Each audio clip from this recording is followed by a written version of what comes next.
کھاؤں کہاں چھوڑ کے صدقہ تیرا، اور تیرے قدموں میں جو ہے غیر کا منہ کیا دیکھے، کون نظروں پہ چڑھے دیکھ کے تلوا تیرا۔ کہنے لگے حضور میں نے نہیں جانا، میں یہیں رہوں گا۔ چچا اور باپ نے دیکھا تو کہنے لگے بیٹا تو غلامی چھوڑ کے نہیں جائے گا، تو ملازمت چھوڑ کے بادشاہی میں نہیں جائے گا۔ تو آپ کے والد کو آپ فرمانے لگے ابا جی ذرا 2 گھڑیاں یہاں رہ کے تو دیکھیں، یہاں 2 گھڑیاں رہ کے تو دیکھیں۔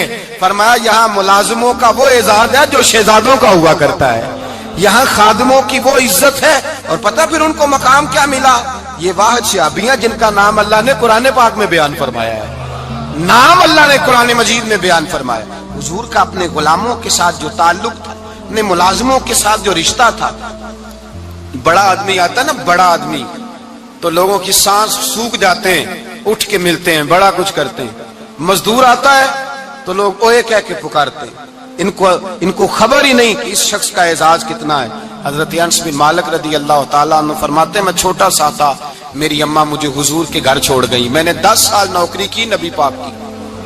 کتنے سال بولیے؟ 12ویں دن لوگ کہتے ہیں بس بھائی ختم ہو گیا، اب فرینکنس ہو گئی ہے، اب جو مرضی تیرے ساتھ کریں گے۔ 10 سال نوکری کی میں نے، لیکن جناب انس فرماتے ہیں نبی پاک نے کبھی مجھے اف تک بھی نہیں کہا تھا، اف تک بھی نہیں کہا تھا، اف تک بھی۔ حضور نے بھیجا جاؤ فلاں آدمی کو بلا کر کے لاؤ۔ حضرت انس بن مالک رضی اللہ تعالیٰ عنہ فرماتے ہیں میں بلانے گیا، بچہ تھا چھوٹا سا، رستے میں بچے کھیل رہے تھے تو میں ان کے ساتھ کھیلنے لگا، محو ہو گیا، مجھے پتہ ہی نہ چلا وقت کا۔ حضور نے جب مجھے بھیجا تو فرمایا جلدی جانا اور جلدی آنا، اب مجھے خبر ہی نہیں، بڑی دیر ہو گئی۔ حضور وہاں انتظار کر کر کے خود تشریف لائے، کہتے جب نبی پاک آئے تو میں بچوں کے ساتھ کھیل رہا تھا، حضور نے جب مجھے کھیلتے ہوئے دیکھا، میری اچانک نظر پڑی تو میرے ہوش اڑ گئے۔ حضور نے تو کہا تھا جلدی آنا، اور میں یہاں کھیلنے لگا، یہاں اتنا الجھا کہ مجھے خیال نہیں رہا کس کام آیا ہوں۔ حضرت انس فرماتے ہیں میں ڈرنے لگا، جیسے جیسے حضور قریب آتے میری ٹانگیں کانپتی۔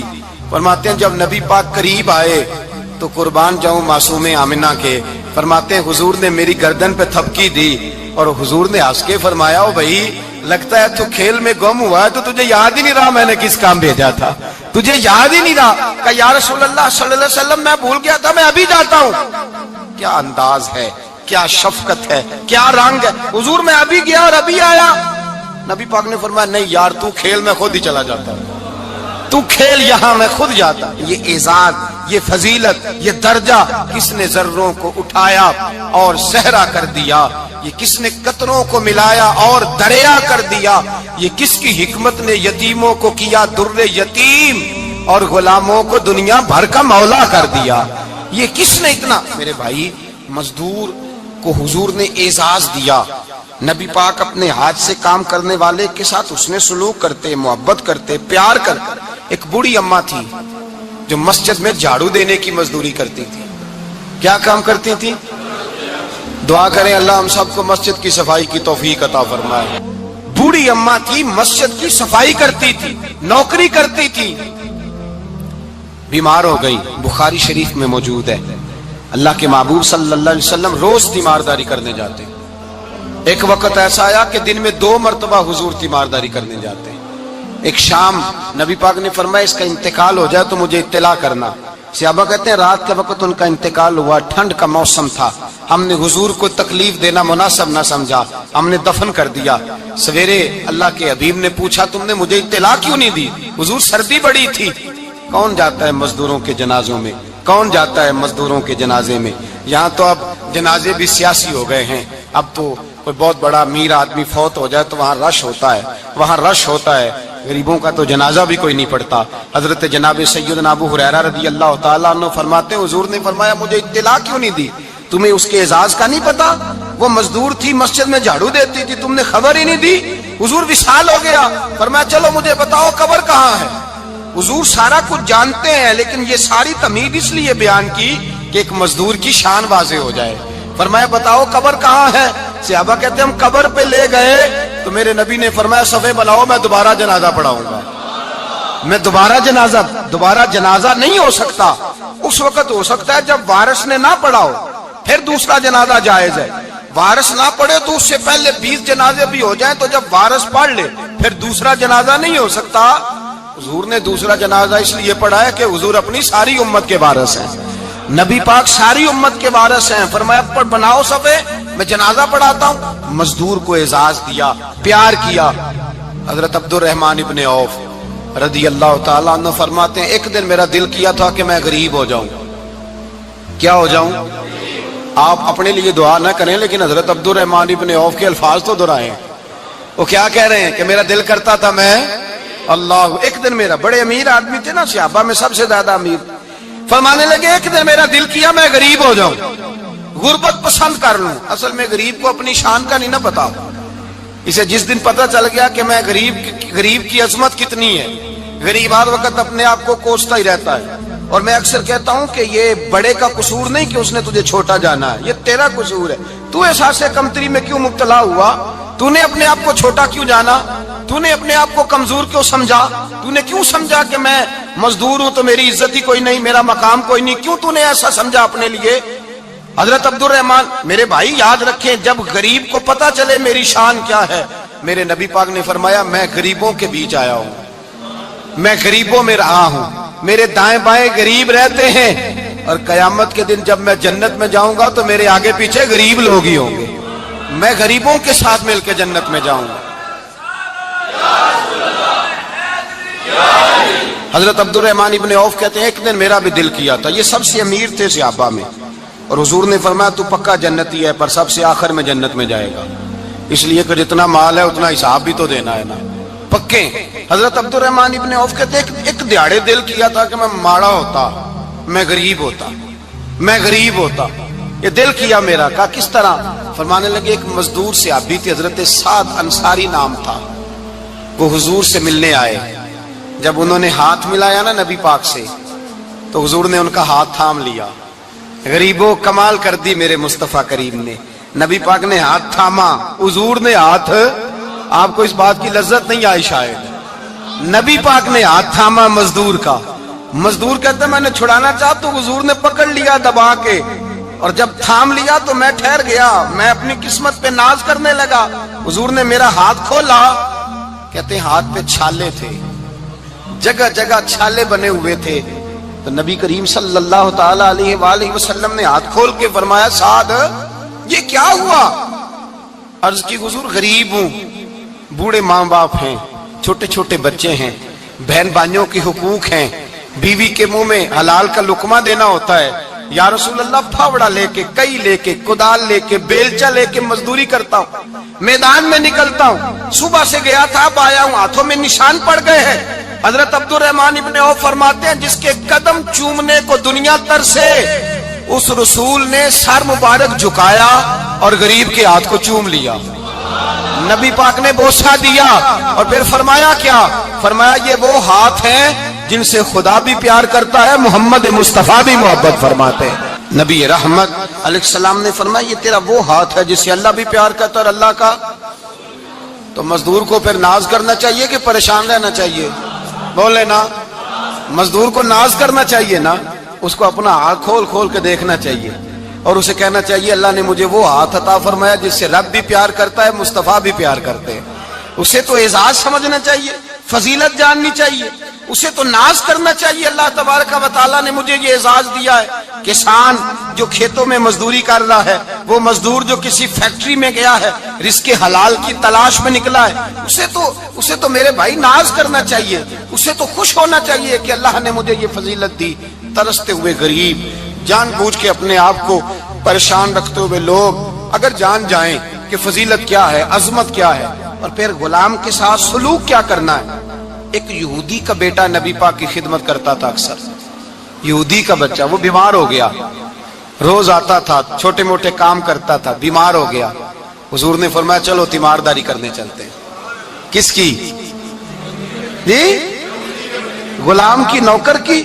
یہاں صاحب کہتے ہیں 5000 روپیہ لے جاؤ، وہ بڑے احسان کے ساتھ 5000 روپیہ لے جاؤ اور دے آنا، اور اسے کہنا سردی پوچھ رہے تھے تیرا کیا حال ہے، تو بات ختم ہو گئی.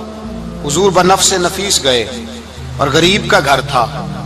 وہ یہودی باہر نکلا جس کا بیٹا بیمار تھا، تو تو کہتا جب دروازے پہ میں نے مسلمانوں کے نبی کو کھڑے دیکھا تو میرے پیروں تلے زمین ہی نکل گئی. میں نے کہا حضور مجھ غریب کی کٹیا میں کیسے آئے؟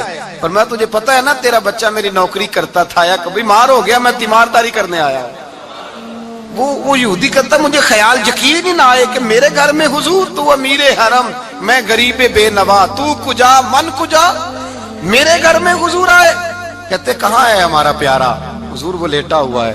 صحابہ کہتے ہیں نبی پاک سرانے گئے تو اس کا آخری وقت تھا, تھوڑا سا ٹائم تھا. میرے مصطفیٰ نے فرمایا تو میری نوکری کرتا تھا, آج میں تیری تیمارداری کرنے آیا ہوں.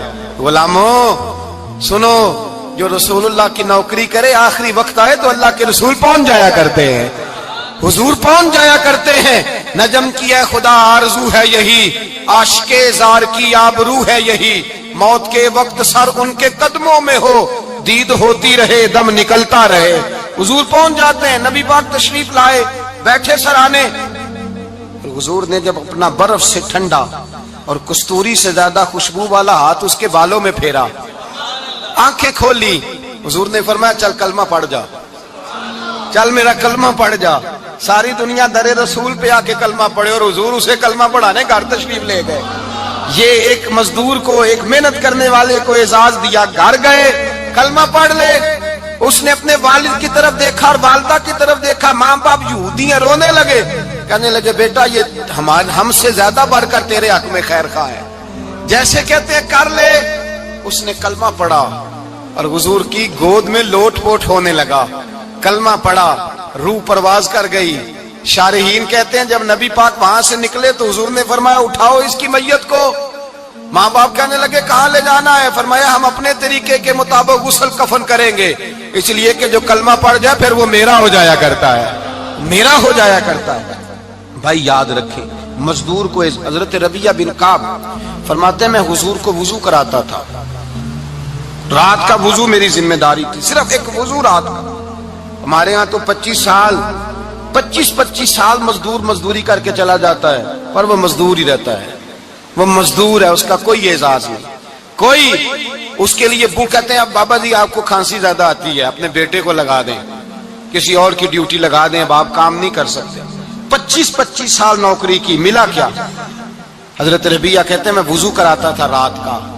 میرے نبی پاک نے فرمایا شادی کیوں نہیں کرتا؟ تو میں نے کہا یا رسول اللہ نہ میرے پاس حسن ہے, نہ پیسے ہیں, نہ کوئی کاروبار ہے, مجھے کون رشتہ دے گا؟ میرا روپ بھی نہیں تے میرا رنگ بھی نہیں, میں نے یار مناؤن دا ٹانگ بھی نہیں, کون مجھے رشتہ دے گا؟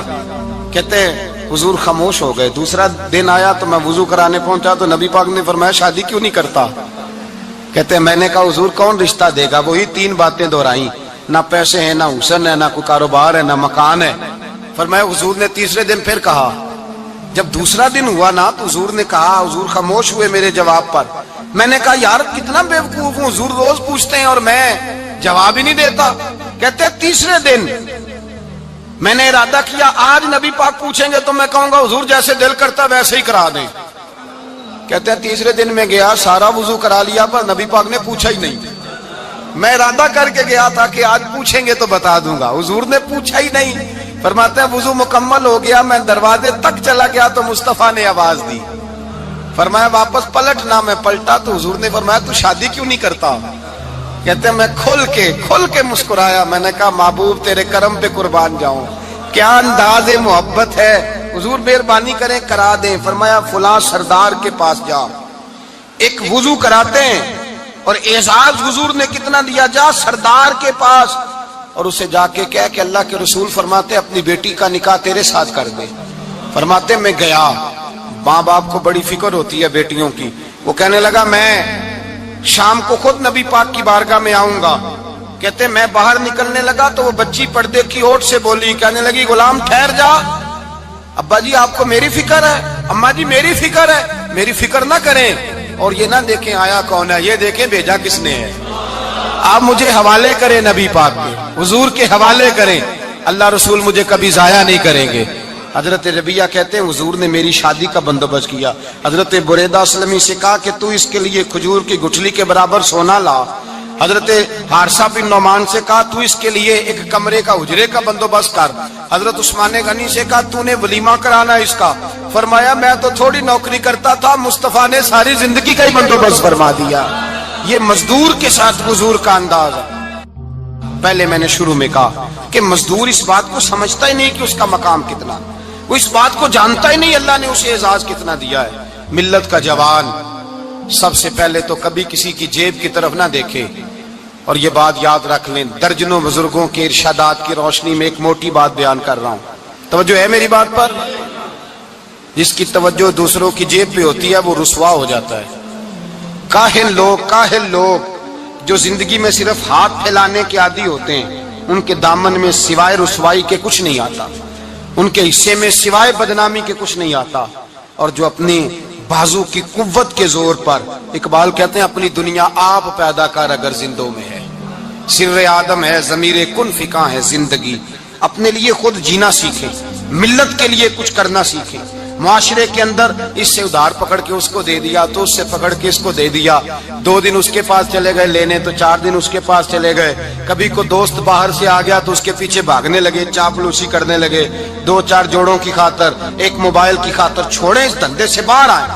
میں نے کہا ایک پیشہ برا ہے، ایک پیشہ، اور وہ ہے ہاتھ پھیلانا، باقی کوئی پیشہ برا نہیں۔ 18 گھنٹے مزدوری کرو، نکلو باہر، نکلو میدان میں آؤ، جدوجہد کرو، مزدوری کرو جب تیرا ہاتھ مزدوری تک جائے، اور یاد رکھو رزق حلال کھانا ہے اور رزق حلال ہی کھلانا ہے، یہ وقار ہے، رزق حلال مومن کا وقار ہے۔ جو لوگ لقمہ حرام کھاتے ہیں وہ اپنا وجود کھو بیٹھتے ہیں، روحانی طاقتیں کھو بیٹھتے ہیں۔ میرے اعلیٰ حضرت رحمت اللہ علیہ فرماتے ہیں جس کا نماز میں دل نہ لگے، جس کا مسجد جانے کو دل نہ کرے، جس کا عبادت پہ توجہ نہ ہو، جس کا دین کی طرف رغبت نہ ہو، اسے غور کرنا چاہیے کہ اس کا کہیں رزق میں لقمہ حرام تو شامل نہیں ہو گیا۔ فرمایا جب لقمہ حرام شامل ہوتا ہے تو اللہ تبارک و تعالی معرفت کا نور چھین لیتا ہے، پھر انسان کی زبان سے تاثیر چلی جاتی ہے، پھر اس سے سجدوں کی جو کیفیت ہوتی ہے وہ روٹ جاتی ہے، درود و سلام کے ذائقے نصیب نہیں ہوتے۔ میرے مصطفیٰ کریم صلی اللہ علیہ وسلم گزر رہے تھے، ایک آدمی دعا مانگ رہا تھا، یا رب یا رب یا رب یا رب کہہ رہا تھا، نبی پاک نے فرمایا یہ قیامت تک بھی دعا مانگے تو اس کی قبول نہیں ہوگی۔ صحابہ نے کہا حضور آپ تو رحمت للعالمین ہیں اور آپ فرما رہے ہیں اس کی دعا قبول نہیں ہوگی۔ نبی پاک نے فرمایا اس لیے قبول نہیں ہوگی کہ جو کپڑے پہنے ہیں وہ بھی حرام پیسوں کے ہیں، اور جو اس نے کھایا ہے وہ بھی حرام پیسوں کا ہے، اور جو پیا ہے وہ بھی حرام پیسوں کا ہے۔ کیسے اس کی التجا اس کی بارگاہ میں قبول ہوگی جب یہ لباس سے لے کر خوراک تک اور خوراک سے لے کر مشروب تک ہر چیز ناجائز پیسے، تو معرفت کا حسن کیسے پیدا ہوگا؟ فجر میں آنکھ کیسے کھلے گی؟ قرآن پاک کی طرف دل کیسے جائے جب تیرے اندر رزق حلال جاتا ہے؟ حضرت بایزید بستامی فرماتے ہیں تو محنت کر کے حلال کی روٹی کھا، وہ تیرے وجود کے اندر جا کے نور بن جائے گی، اور ایسا نور بنے گی کہ وہ روٹی تجھے صبح خود جگا کے بیدار کرا کے اللہ کی بارگاہ میں جھکا دے گی۔ رزق حلال کھائیں، محنت کریں، جدوجہد کریں۔ حاتم طائی بہت بڑا سخی تھا، کسی شخص نے ایک دن حاتم طائی سے پوچھا کہ تو نے کبھی اپنے سے بھی بڑا سخی دیکھا ہے؟ کہنے لگا ہاں میں نے اپنے شہر کا ایک بابا دیکھا تو مجھ سے بھی زیادہ سخی ہے، مجھ سے بھی زیادہ سخی، مجھ سے بھی زیادہ تھا، تجھ سے زیادہ؟ کہنے لگے میں نے سارے شہر کی دعوت پکائی، چھوٹے بڑے امیر غریب سارے آئے، دعوت پکائی سارے شہر کی، سب لوگ آئے، ہر آدمی کو میں نے بلایا، علماء کو، ادیبوں کو، شاعروں کو، تاجروں کو، صنعت کاروں کو، سب کو دعوت دی۔ میں نے سوچا کہ ذرا دیکھوں تو صحیح پلٹ کے کوئی رہ تو نہیں گیا جو آیا نہ ہو۔ چہرے پہ میں نے نقاب ڈالا اور میں باہر نکلا، ایک ضعیف بزرگ لکڑ آ رہا، جنگل میں لکڑیاں کاٹ رہا ہے۔ میں اس کے پاس گیا تو میں نے کہا بابا تجھے نہیں پتا آج حاتم طائی کی دعوت ہے، تو نہیں گیا؟ کہنے لگا بیٹا مجھے خبر آئی تھی، اطلاع ملی تھی پر میں نہیں گیا۔ تو کیوں نہیں گیا؟ کہنے لگے مجھے ہاتھ کی کمائی کر کے کھانے کا چسکا لگ گیا ہے، مزہ لگ گیا ہے ہاتھ کی کمائی کھانے کا، اب مجھے دوسرے کے دسترخوان پر ذائقہ نصیب۔ ہمارے معاشرے کا تو المیہ ہے، لوگوں کو لذت ہی دوسرے کے دسترخوان پہ آتی، مفت کی روٹی کا ذائقہ نصیب ہوتا ہے، مجھے اپنے ہاتھ کی کمائی کا ذائقہ لگ گیا ہے، اب میں وہاں نہیں جاتا۔ کہتے ہیں میں پلٹنے لگا تو بابے نے بلایا، کہنے لگا ادھر آ یار۔ میں گیا تو اس نے 5 آنے نکالے، کہنے لگا حاتم طائی کا جو بندہ لنگر پکانے والا ہوا نا، یہ 5 آنے اسے دے دینا، حاتم طائی کو ضرورت نہیں میرے پیسوں، تو بڑا امیر آدمی ہے۔ یہ اس کو دے دینا 5 آنے لنگر والے کو، اور اس کو کہنا بڑے بڑے نیک لوگ آئے ہیں دعوت میں، 5 آنے میرے بھی شامل کر لیں، اور میرے ہاتھ کی کمائی چلو میری بھی روٹی کوئی کھا لے گا، کوئی اچھا آدمی میرے حصے کے میرے دیے ہوئے پیسوں سے لقمہ کھا لے گا تو اجر مل جائے گا۔ حاتم طائی کہتے ہیں میں نے کھینچ کے نقاب اتارا اور بابے کو کہا یار سینے سے لگ جا، میں تو مالدار ہو کے سخی ہوں، تو غریب ہو کے بڑا سخی ہے، تو غریب ہو کے بڑا سخی ہے، تیرے اندر اتنی خودداری عزت نفس۔ میرے بھائی جس کا ہاتھ پھیلا ہوا ہے اس کا سمٹے گا نہیں، جس کا ہاتھ پھیلا ہوا ہے اس کا سمٹے گا نہیں۔ جس آدمی نے، میرے نبی پاک صلی اللہ علیہ وسلم نے فرمایا جس نے اپنی ذات پر سوال کا دروازہ کھول لیا اس نے اپنے اوپر فقر کا دروازہ کھول لیا۔ سوال کا مجھے دے دو مجھے دو کہ اسلام ایک پیشے کو ناپسند کرتا ہے اور وہ ہے مانگنے کا پیشہ، ہاتھ پھیلانے کا پیشہ، سوال کرنے کا پیشہ، اس کو ناپسند کیا ہے۔ باقی تو میرے حبیب پاک سید عالم صلی اللہ علیہ وسلم نے فرمایا اگر تو محنت کر کے روزی کماتا ہے تو پھر تو معمولی آدمی نہیں، پھر تو اللہ کا محبوب بن گیا ہے، پھر تو محبوب الہی ہو گیا ہے، پھر تو اللہ تبارک و تعالیٰ تجھ سے محبت فرماتا ہے۔ اگر تو محنت کرتا ہے، مشقت کرتا ہے، آگے بڑھتا ہے، روزگار کے لیے نکلتا ہے، پھر تو اللہ کا محبوب ہے۔ نبی کریم علیہ السلام نے مزدور کو جو سب سے بڑا درجہ عطا فرمایا، سب سے بڑا مقام عطا فرمایا وہ یہ ہے، کسی صحابی نے پوچھا یا رسول اللہ صلی اللہ علیہ وسلم سب سے اچھا کھانا کون سا ہے؟ تو حضور نے فرمایا وہ کھانا جو بندہ اپنے 2 ہاتھوں سے مزدوری کر کے کھاتا ہے، وہ کھانا سب سے اچھا ہے۔ فرمایا اللہ کے نبی حضرت داؤد علیہ السلام اپنے ہاتھوں سے مزدوری کرتے، اور پھر نبی کریم سید عالم صلی اللہ علیہ وسلم نے جو دین ہمیں عطا فرمایا اس دین کو حضور نے کوئی پنڈتوں اور جوگیوں کا دین نہیں بنایا کہ تم بس غار کے اندر چلے جاؤ اللہ اللہ کرو میری طرف دیکھیے گا، یہ نہیں فرمایا کہ تم بس ٹھیک ہے آ جاؤ مسجد تسبیح پکڑ لو کوئی اور کام نہ کرو، بلکہ حکم دیا ہے کہ کسب معاش کرو، محنت کرو، جد و جہد کرو، ہاتھ ہلاؤ۔ قرآن مجید فرقان حمید نے کہا وَجَعَلْنَا اللَّيْلَ لِبَاسًا، رات تمہاری پردہ پوشی کے لیے بنائی گئی ہے، رات تمہاری پردہ پوشی کے، وَجَعَلْنَا النَّهَارَ مَعَاشًا، اور فرمایا دن تمہارے رزق کمانے کے لیے بنایا گیا، جد و جہد کے لیے۔ حضرت عیسیٰ علیہ السلام کی ایک نوجوان سے ملاقات ہوئی تو فرمایا تو کیا کرتا ہے؟ کہنے لگا میں عبادت کرتا ہوں۔ تو فرمایا کھاتا کہاں سے ہے؟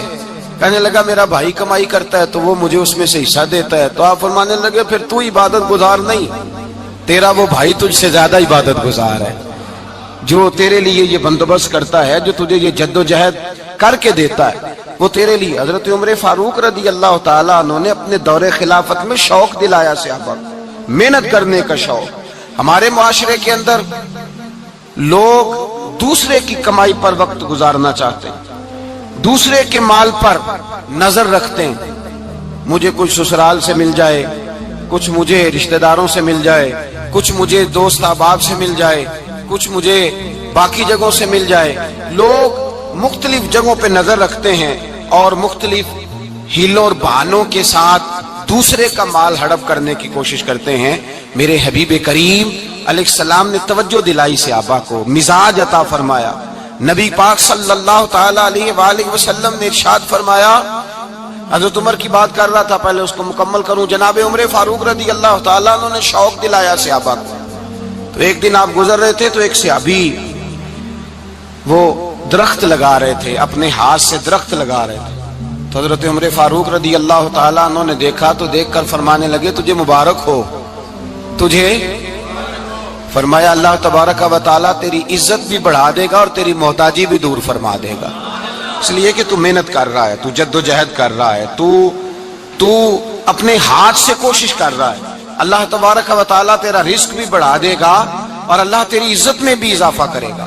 نبی کریم علیہ السلام نے فرمایا عدل کرنے والے بادشاہ کے ساتھ جو آدمی جہاد کے لیے نکلے اس کا دین میں سب سے بڑا درجہ ہے، عدل کرنے والے حکمران کے ساتھ جو جہاد کے لیے نکلے اس کا سب سے بڑا درجہ ہے۔ فرمایا میرا وہ غلام جو صبح سے لے کر شام تک ایک دن رزق حلال کے لیے محنت کرتا ہے، فرمایا ایک پورا سال عادل عدل کرنے والے بادشاہ کے ساتھ جہاد کرنے سے اللہ ایک دیہڑی لگانے والے مزدور کو زیادہ ثواب عطا فرمائے گا، اللہ اسے زیادہ اجر دے گا، اس لیے کہ وہ جد و جہد کر رہا ہے، وہ کوشش کر رہا ہے، میدان عمل میں نکلا ہوا ہے۔ مزدور کو ایک تو کاہلی بڑی ہے، ہر چوتھا نوجوان جس کو ہم دیکھتے ہیں اس کو پوچھتے ہیں تو کیا کرتا ہے، تو کاغذ جمع کرائے ہیں باہر جانے کے لیے، تو سالوں بیت گئے، بس وہ نہ کاغذ نکلے نہ صاحب باہر گئے۔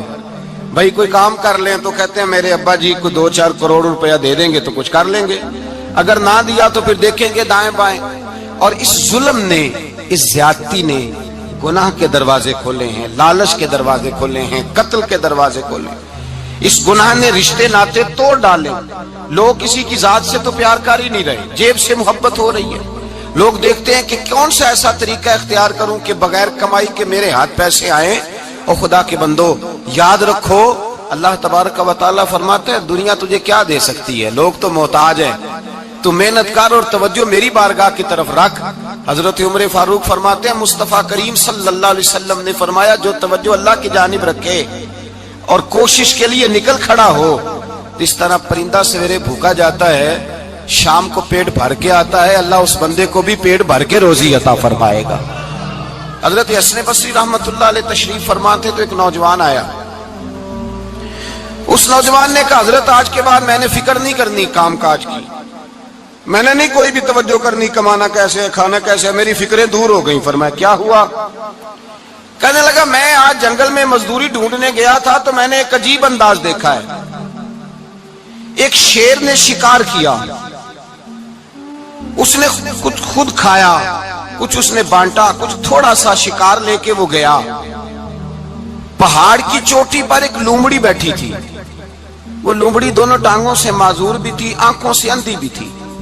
اس شیر نے جا کے اس کے منہ کے اندر وہ شکار ڈالا ہے اور لومڑی نے کھایا ہے۔ کہنے لگا جو رب اندھی اور لنگڑی لومڑی کو پہاڑ پر رزق دے سکتا ہے مجھے بھی دے دے گا، میں نے کوئی کام نہیں کرنا۔ تو حضرت حسن بصری رحمت اللہ علیہ فرمانے لگے کتنی چیزیں دیکھی تو نے، ایک شیر اور ایک لومڑی۔ فرمانے لگے تو نے لومڑی بننے کا پروگرام بنایا، شیر بننے کا کیوں نہیں بنایا؟ تو شیر بننا، خود بھی کھا دوسروں کو بھی کھلا، تو نے لومڑی بننے کا پروگرام بنایا ہے۔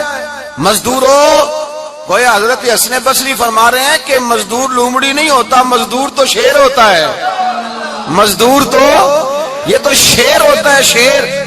اس کا مالک جو جس نے اس کو دیہڑی پہ رکھا ہے وہ بھی مزدور کی کمائی کھا رہا ہوتا ہے، وہ بھی مزدور کی، تو مزدور تو شیر ہے۔ انہیں سر جھکا کے نہیں جینا چاہیے، انہیں سر اٹھا کے جینا چاہیے۔ یہ تو بڑے قیمتی وجود کے لوگ ہیں جو مزدوری کرنے نکلتے ہیں، ان کے کچھ حقوق ہیں، کچھ حقوق۔ ہمارے حکمران بھی حقوق کا تعین کرتے ہیں، کہتے ہیں 15,000 سے زیادہ، یہ جو بجٹ آیا ہے نا اس میں 15,000 سے زیادہ، کہتے ہیں مزدور کی تنخواہ 15,000 ہونی چاہیے۔ کتنی جی 15,000 سے کون سا گھر چلتا ہے؟ ویسے مولویوں کی بھی اتنی ہے، اور میرے خیال ہے کم مولویوں کی 15,000 ہے، 10 کے قریب ہی ہے، اور اس کو بھی کہتے ہیں کہ تو بڑا کھاتا ہے، ارادہ ہے عید کے بعد تجھے چھٹی کرا دی جائے، بڑے خرچے ہیں تیرے مولوی۔ 15,000 روپیہ تنخواہ مزدور کی، گزارا ہوتا ہے؟ آؤ میں تمہیں وہ اس بارگاہ پہ لے جاؤں جس نے سب کو شانیں عطا فرمائی ہے۔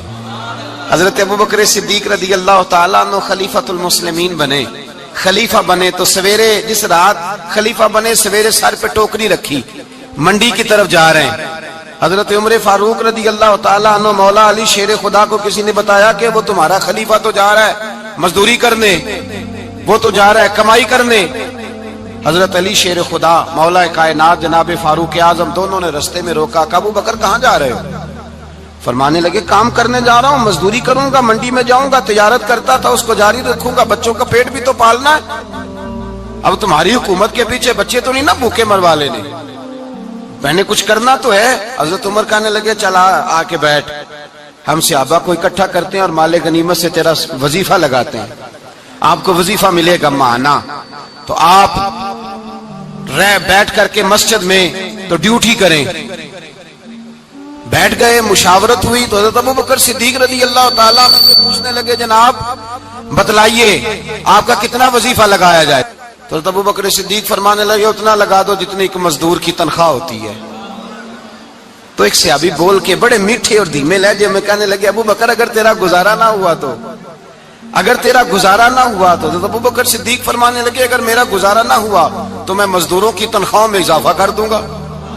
اگر مزدوروں کے گھر جلنے لگیں گے تو میرا بھی چلے گا. میں ان کی تنخواہیں بڑھاؤں گا صرف اپنی. تو مزدور کے حقوق کا تعین کیا. سب سے پہلے تو میرے نبی پاک علیہ السلام نے منع فرمایا جس کو مزدوری پر رکھو پہلے اس کے ساتھ اجرت طے کرو. حضور صلی اللہ علیہ وسلم نے فرمایا جب تک اجرت واضح نہ ہو جاؤ کسی کو کام پر، جب تک اجرت واضح نہ ہو جائے، مکمل نہ ہو جائے کہ کیا دینا ہے، طے کریں.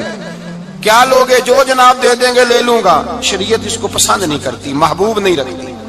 پہلے اس کے ساتھ پہلا حق مزدور کو یہ دیا کہ اس کی اجرت پہلے، بولیے اجرت پہلے اجرت طے ہوگی، یہ پہلا حق ہے. اور مزدور کا دوسرا حق کیا بیان کیا میرے نبی پاک نے؟ فرمایا جب، اور یہ ایسی اعلیٰ بات ہے کہ جتنے حقوق لکھنے والے ہیں نا، جتنے بین الاقوامی سطح پر انسانی حقوق کا چارٹر بنانے والے ہیں، وہ کہتے ہیں کہ یہ ایسا نقطہ حضور نے بیان کر دیا ہے کہ اس سے آگے کو بڑھ ہی نہیں سکتا. یہ ایسی بات ہے کہ جس کی شرح بھی کوئی نہیں کر سکتا. میرے حبیب کریم علیہ الصلوۃ والسلام نے فرمایا پہلے طے کرو. اور کیا خوبصورت لفظ ہے، قانون بنا دیا.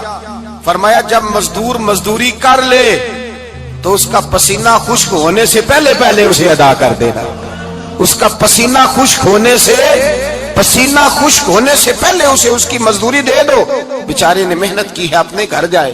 یہ نہیں کہ اس نے مزدوری کیا تو تم نے کہا نہیں ادھر سے پینٹ صحیح نہیں ہوا، یہ تو لے جا 2000 اور پھر میں تیرا حساب کروں گا، ابھی ذرا میں چیک کرا لوں 2-4 لوگوں کو بلا کر کے. وہ فلاں جگہ سے نا ایک کونا خالی رہ گیا. اللہ سے ڈرنا چاہیے. اگر اللہ تبارک و تعالی نے 2-1 آدمیوں کو ملازم آپ کا بنا دیا ہے تو پھر خیال ہونا چاہیے. ایک صحابی اپنے خادم غلام کو مار رہے تھے تو میرے نبی پاک تشریف لائے. فرمایا کیوں اسے مار رہا ہے؟ حضور غلطیاں بڑی کرتا ہے. تو نبی پاک نے فرمایا جتنا تجھے اس پر اختیار ہے نا اس سے کہیں بڑھ کر میرے رب کو تیرے اوپر بڑا اختیار ہے. کہا حضور یہ بڑی غلطی کرتا ہے، میں آخر کتنا معاف کروں؟ تو حضور نے فرمایا اتنا معاف کر جتنا میرا رب تجھے معاف فرماتا ہے. پتہ ہے تیری صبح سے لے کر شام تک کتنی کوتاہیاں ہیں. درگزر کا حکم دیا. پہلا حق یہ دیا مزدوری طے کرو. دوسرا حق یہ دیا پسینہ خشک ہونے سے پہلے ادا کرو. تیسرا حق یہ دیا کہ اس سے درگزر کرو، غلطی ہو جائے تو درگزر کرو. تو یا رسول اللہ مزدوری کتنی دیں؟ میرے نبی پاک بخاری مسلم حضور سید عالم صلی اللہ علیہ وسلم نے فرمایا مزدور کا حق بیان کیا نبی پاک نے، اور ایک بات ارشاد فرمائی تو اس کے اندر کئی پہلو، ایک حدیث میں کئی پہلو بیان فرمائے. حبیب پاک نے فرمایا جیسا تم کھاتے ہو ویسا ہی اسے کھلانا. کوئی نہیں، آپ شاید سو رہے ہیں کچھ حضرات. جیسا خود کھاتے ہو ویسا ہی، بھئی بس ختم ہو گئی بات. اتنی بڑی بات کر دی سرکار نے. کبھی دیکھا ہے آپ نے کہ مزدور کو ایسے کھلایا جا رہا ہو جیسا مالک کھا رہے ہیں؟ حضور نے فرمایا بھئی مزدوروں کا حق یہ ہے کہ جیسا تم نے کھانا ہے ویسا اسے کھلانا ہے، اور فرمایا جیسا تم نے پہننا ہے ویسا اسے پہنانا ہے. اور پھر میرے حبیب کریم علیہ الصلوۃ والسلام نے ارشاد فرمایا اس کی ہمت سے بڑھ کر تم اس پر بوجھ نہیں ڈال سکتے. جتنا کام وہ کر نہیں سکتا اتنا تم اسے دے نہیں سکتے. اور فرمایا اگر اتنا کام دینا ہے جو اس کی ہمت سے زیادہ ہے تو میں اس کے مالک کو کہتا ہوں وہ بھی اٹھ کے مزدور کے ساتھ کام پہ لگ جائے، اٹھے اس کے ساتھ کام میں شریک ہو جائے.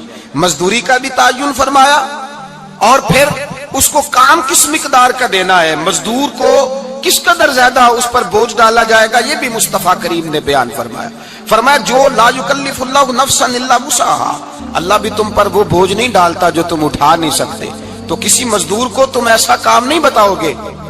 حضرت عثمان غنی رضی اللہ تعالیٰ عنہ ایک دن حضرت عمر فاروق سے کہنے لگے عمر بس کر دے یار، تیرے بعد بھی تو لوگوں نے خلیفہ بننا ہے، کیسے کو تیرے رستے پہ چلے گا؟ تو حضرت عثمان غنی سے جناب عمر کہنے لگے کیا ہو گیا؟ آپ فرمانے لگے کل میں دیکھ رہا تھا کہ لوگ باغ میں مزدوری کر رہے تھے اور آپ امیر المومنین ہو کے ان کا ہاتھ بٹا رہے تھے. تو حضرت عمر کہنے لگے بوڑھے تھے، بیمار تھے،